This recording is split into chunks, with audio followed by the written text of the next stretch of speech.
Yoshi, a Director of Brand Marketing at Zeni, and I will be your host today. While we wait for everyone to log in, I just wanted to point out there's a chat box on the right side of your screen. Please say hello. Let us know where you're all joining in from. And feel free to drop any questions in the chat as well. We'll answer them as best we can throughout our session. You'll also see resources pop up throughout the webinar in the same area, so be sure to check those out. So I guess I'll start sharing a little bit about myself. I'm a fairly new resident to Casper, Wyoming, and fun fact, Casper's one terminal, 3-gate airport is the only international airport in the state of Wyoming. Go figure. So I've been with Zeni for 2.5 years, and I'm excited to walk through today's session, R&D Tax Credit Made Easy. Before we jump in, a quick Zeni plug. Zeni is our AI-powered financial concierge. We're combining AI with human expertise to give founders real-time financial insights all in one easy dashboard. So feel free to check out our website with all our products and services after the webinar. And now I'd like to turn it over to our incredible subject matter expert here today, Amy Kate. Please introduce yourself. Hey everyone, my name is Amy Kate Rogers-Stuckey. I am from Charlotte, North Carolina, so our airport's a little bit bigger than Casper's. It's pretty big. I've been with Zeni for just over a year, but I've been in the R&D space for about 15 years. And I honestly really love it. So I'm very excited to talk today. Wanted to quickly introduce my team, my senior R&D associates, Tiffany and Shweta, who run the day-to-day of our R&D studies. They're my right and left hand. Could not do my job without them. They are fantastic resources, and I hope everyone gets a chance to meet them both. They're fantastic. Great. Here's a look at our agenda today. If you missed any part of this webinar, we will send a recording and a follow-up email along with any assets shared. And again, ask your questions in the chat. So Amy Kate, let's get started with what is R&D tax credit and how do business owners benefit from it? All right, so the R&D tax credit is a federal jobs credit, also a state jobs credit, but what we're talking about primarily today is going to be the federal credit. It's a credit that is about 7 to 10% of what we consider qualifying expenses, and we'll get into that a little bit later. But how it can benefit you is by, number one, reducing income tax if you have tax liability. If you don't have income tax liability, you can offset your payroll tax up to $500,000. If you don't have $500,000 worth of payroll tax, or if you don't have income tax yet, you can carry that credit forward for up to 20 years. So as you do start to have that tax, you can continue to offset with the current year's credit and then with future year's credits.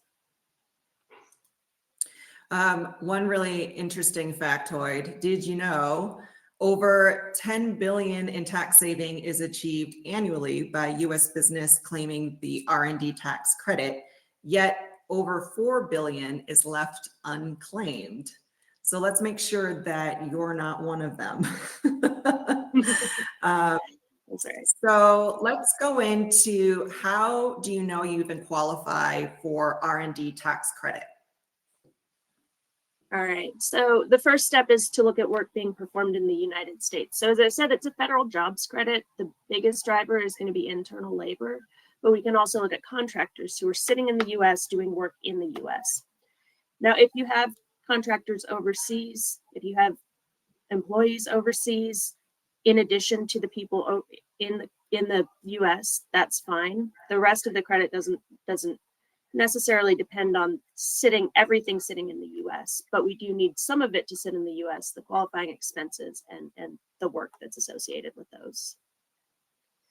So when we look at the credit itself, we look at this general 4-part test. And this is when I say it can be global, this is the part of the test that we're looking at as a global development process. So first, we're looking for a new or improved product, process, or software. And that new or improved product, process, or software should be technological in nature. So focusing on a hard science, computer science, biology, chemistry.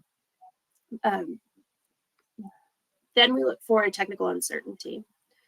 That's a technical uncertainty as opposed to a business uncertainty. A lot of times we hear that you can do anything given the time and the resources. And that probably is true, but we're looking for uncertainties affecting the credit as regarding capability, method, or design of that product, process, or software. And then in order to resolve those uncertainties, we look for a process of experimentation. That's kind of the meat of the activity. So it's something that can identify and evaluate one or more alternatives. We see a lot of systematic trial and error, modeling, simulation, things like that. Does not have to hit the formal scientific method.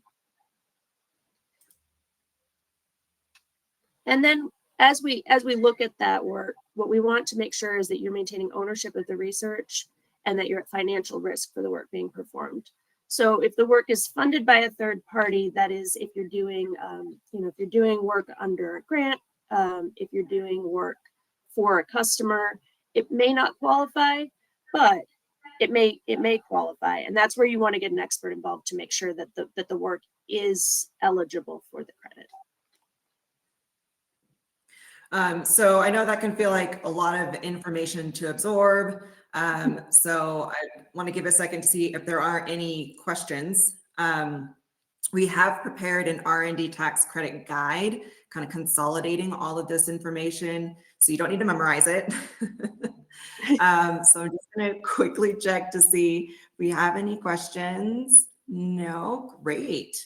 So now that we've set the parameters around how you qualify, let's look at, what expenses actually qualify. Yeah, so we have 4 main categories of expenses. And as I said, it is a federal jobs credit at its heart. So generally the driver of the R&D credit is going to be wages. So that's W-2 wages of your employees who are doing the research. And then we can also look one step up to direct supervision and then one step down to direct support. So we would look at, the entire development process and then the people who are supporting it on either side. For any sort of manufacturing or product development, we can also look at supplies. So that would be sort of raw materials, materials used up in the research, any prototypes, pilot models. That applies to some of our customers. For the most part, our customers are in the computer science space. So what we look at is not so much supplies, but least computing costs, which is going to be your hosting costs. That's cost for development spaces, testing spaces, the non-production environments. And then, as I mentioned before, we can look at contractors. That's 65% of the spend, the cost for the contractors, and those contractors are boots on ground in US. So we did compile a few of the most common questions that you and your team get, and thought we would have an opportunity for you to just kind of answer them here.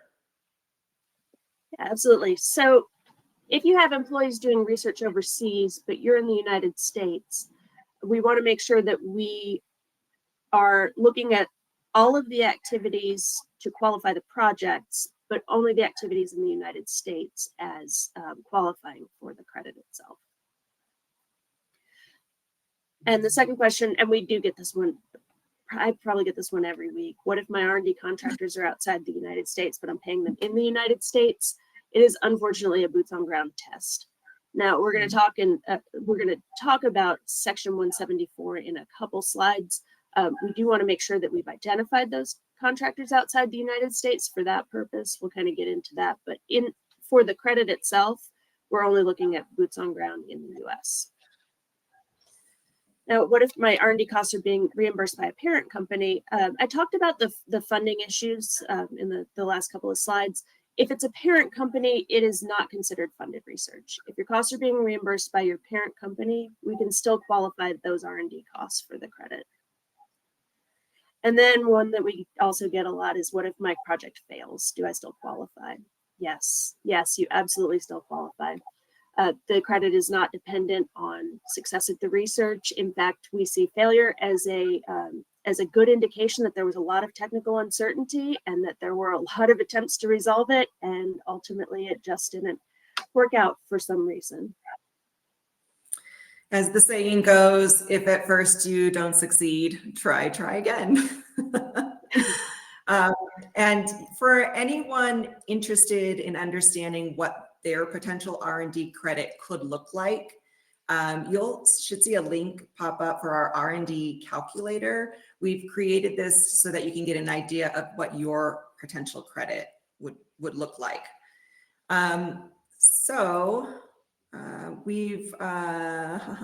Let's see here. Moving on. Let's get into exactly how and when you would file this R&D study. So for the R&D credit, for both ways you would use it, income tax and payroll tax, you file your Form 6765 with your tax return. That's something that we at Zeni, as we do the R&D study, we prepare that 6765 for you. If you're using us as a tax preparer, we work with the tax team directly to make sure that that gets on the tax return. If you're not, we provide you a pro forma for you to provide to your tax preparer. If you're offsetting against income tax liability, that's it. That's the only step.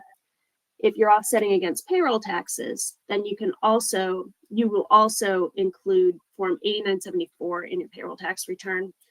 That return is filed the quarter after. It would be the return that's filed the quarter after the one that you file the tax return in.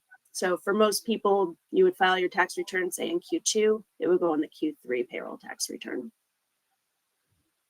And essentially, this is something that you will go over. Here are your options, right? When people come to you, yes. And you say, this is how we could split up this credit, if you will. Yes. So our step one would be to evaluate whether or not you can use that credit to offset whether you have income tax liability, and then if you don't, whether you are able to use that to offset your payroll taxes. Great. So I wanted to touch on Section 174, like you mentioned, just to clarify what the relationship is between Section 174 and the R&D tax credit. Yeah. So Section 174 is the larger bucket of research and experimental costs that the Section 41 R&D tax credit comes from. In order to qualify for the credit, the expenses have to be eligible for Section 174. Section 174 is mandatory as of the 2022 tax year. It requires you to capitalize and amortize R&D costs over 5 years for domestic costs and 15 for foreign.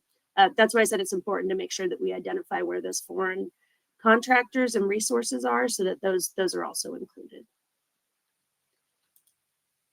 And then as the R&D credit is optional, but if you are claiming the R&D tax credit, well, Section 174 is mandatory no matter what, but especially if you're claiming the R&D tax credit, you want to make sure that you've also identified those costs as 174 costs.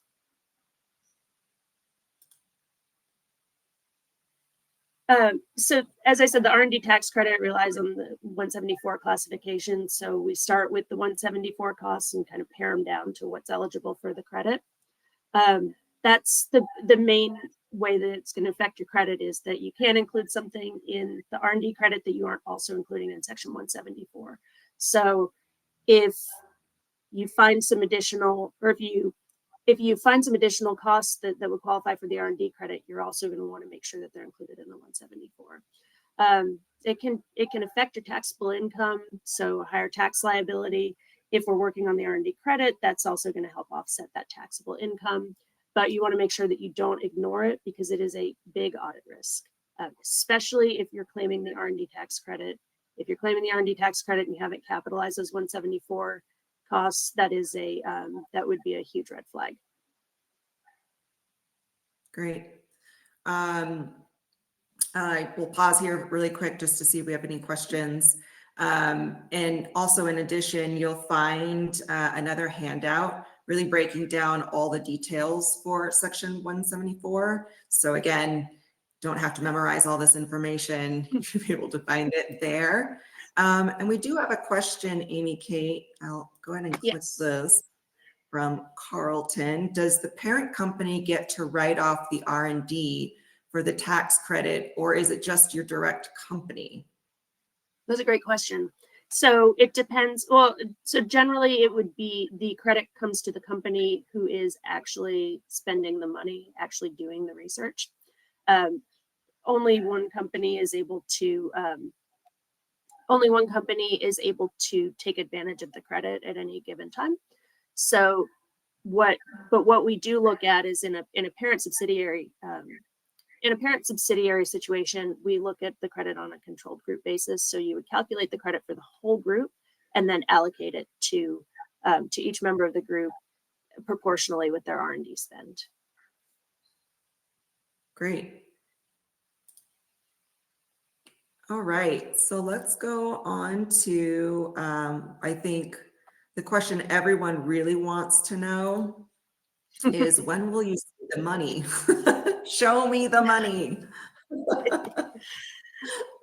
Well, it's the IRS, so it's unfortunately not immediate. So as I said, you report I know. Well, I mean, and it's the IRS, so they send you a check. So the way that it works is you file the Form 6765 with your tax return. Then the following quarter, you would file your payroll tax return. That's Form 941, and then you'd include that R&D credit offset, which is Form 8974, and that would start the claim for your credit refund. The credit is refunded after that return is filed. So after all the payroll taxes have been paid, you would get them. They would come back as a check. Generally, that would be 4 to 8 weeks after the payroll tax return is filed. And just to kind of put some dates on it, if we're looking at, say, the Q2 payroll tax return, which would be the March through June, your Q2 ends June 30th. The payroll tax return would be filed sometime in July. So we would be looking at August or September by the time you'd get that check back. Now, I do want to note that certain payroll providers have also allowed or will also allow for a real-time refund of the credit, which is you'll want to check with them, and that's something that they usually raise to you as we report these credits through to the payroll provider. But they can, for a small fee, they would just offset your taxes in real time, and then they would be able to they would get that refund back in the 4 to 8 weeks, and you would just see your payroll taxes be reduced in real time. Great. But again, I cannot. Oh, sorry. Go ahead. I can't say for certain who that is. That's something you'd want to confirm with your payroll provider, but I know that is an option out there. Great. So there are clearly a lot of considerations that go into the R&D tax credit and study. So can you expand a little bit on what your team at Zeni will tackle for you?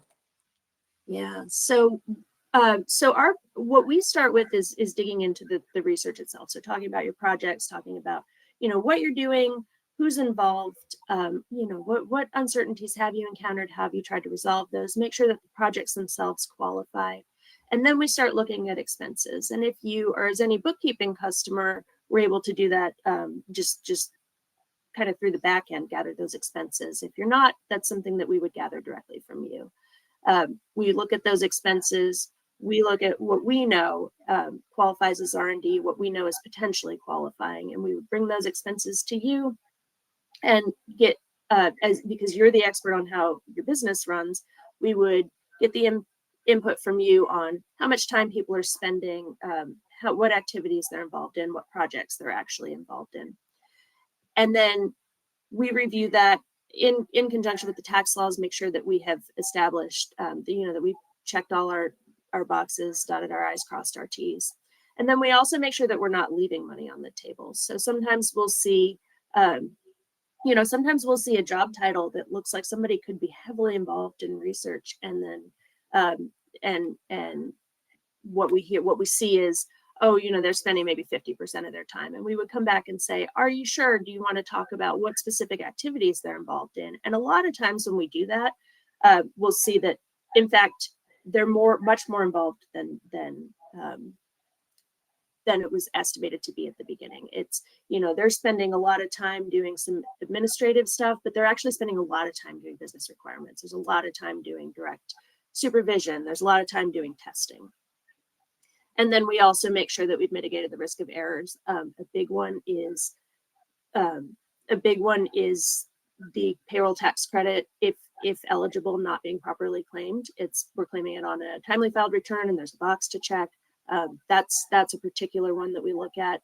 We also look at making sure that you are in fact eligible at the outset for that payroll tax return, so that you're not undertaking all this work and then not getting any benefit for, say, 3 or 4 years.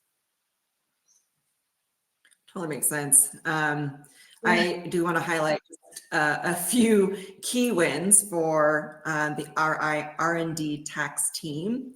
Over 150 R&D tax filings in just the past year. So that's pretty impressive. They've been able to go through 6.5 million in R&D tax refunds have been processed for our customers in the last 2 years, and 0 audits on our R&D studies. So knock on wood. And if you need even more proof as to why an R&D study is worth it, please check out this awesome case study that we did for one of our customers. So with all of this, let me just we're winding down to the end here. We had a lot of information presented today. So we just want to highlight a few key takeaways. First, you don't need taxable income to apply for the R&D tax credit. Second, please ensure your R&D tax credit aligns with Section 174 rules. And you can apply your credit to either your income tax or payroll based on your company's status. And of course, probably the most important, don't do it alone. All right. So we've covered a lot. I definitely want to see if there are any additional questions for Amy Kate. So just to give you a minute to type them up, we do have another great asset for you. This is it is tax season. So we do have a tax calendar available for everyone to download and reference to ensure that your business is filing everything on time. I'm also excited to share, let me see here, something new we're launching. It's demo days. So we're going through and demonstrating, new features for our customers and giving you an opportunity to ask questions with the experts. So that's coming soon in March. We'll have more details to come there. All right, so back to questions. We did have a few that came through during registration. So I just want to quickly go through those. The first one is, how much credit on average can I get? So it's about 7 to 10% of your qualifying expenses. So what we look at is W-2s, the W-2s for folks involved in the research. That's 65% of your contractor spend, your hosting costs, and then if you're doing any sort of product development, the raw material, consumable supplies costs. So about 7 to 10% of that on average would be the way that the credit will be, about 7 to 10% of those expenses. It's a good gauge. Does R&D payroll offset? Does R&D payroll offset apply to state credits also? No, generally not. We do look at state credits. I think I mentioned them very briefly. We look at state credits. That's not, that's something that we look at for every customer, and we calculate credits for every customer that we do an R&D study for. But generally they can only be used against income tax. There are a few states where you can, I think Georgia's one where you can, I know Georgia's one where you can use it against your withholding tax. But generally, it's only against income tax. A lot of our customers are pre-revenue, so it just kind of goes on a carry forward schedule. But that's something we do on a complementary basis. All right. And then another question that came through, I've already done an R&D study. Can I do it again? Yes. Yeah, every year. You can do the R&D study. You can do the R&D study every year. In perpetuity. The only limitation is that when you're taking the payroll tax credit, you can only take that for 5 years. It's intended for startups. So if we get past 5 years of payroll tax offset, and maybe you still, maybe you're still carrying forward losses or something like that, that's when we'd start to look at, when do you think you're going to be able to use this credit? Does it make sense to, to skip the work this year and then just pick it up in a year? We reevaluate year over year for, honestly, I have a couple customers that I've got a note to call them in November and see, or do we think we're going to be able to use it this year, or are we going to put it on hold for another year? And the great thing about the R&D credit is if you're picking up the credit, you can go back and look at the 3 previous years on an amended return basis. And then if you're in a place where you don't have taxable income for a long time, the window does grow a little bit. So we can go back and look at previous years as you start to have that income tax liability. But yeah, I mean, the R&D study can be done every year. And the great thing about doing it every year is that every year you're a little more familiar with the work that you've been doing, a little more familiar with the credit, the process just gets easier. We're more familiar with you. It's a much more streamlined process every subsequent year that we do the work. Great. That's awesome. All right. Well, let's see. Last chance for any additional questions. Looks like we've got them answered. So that's great. You've done really well, Amy Kate. You've answered all the questions. Yeah, I said everything that needed to be said, I guess. I love it. Great. Well, again, we have demo days coming up, so look out for more information there. Also, you'll have a link pop up if you are interested in signing up with Amy Kate. Oh, my computer thinks that I'm done here. And you would like to get your R&D credit done or any other services. I know tax season is coming up, so the rest of our tax team would be more than happy to help you. Please schedule some time with the lovely Marae, and it's a free consultation and we'll get you set up. Otherwise, thank you so much for your time. Hope you all have a wonderful rest of your week and take care. Bye-bye. Thanks, everyone.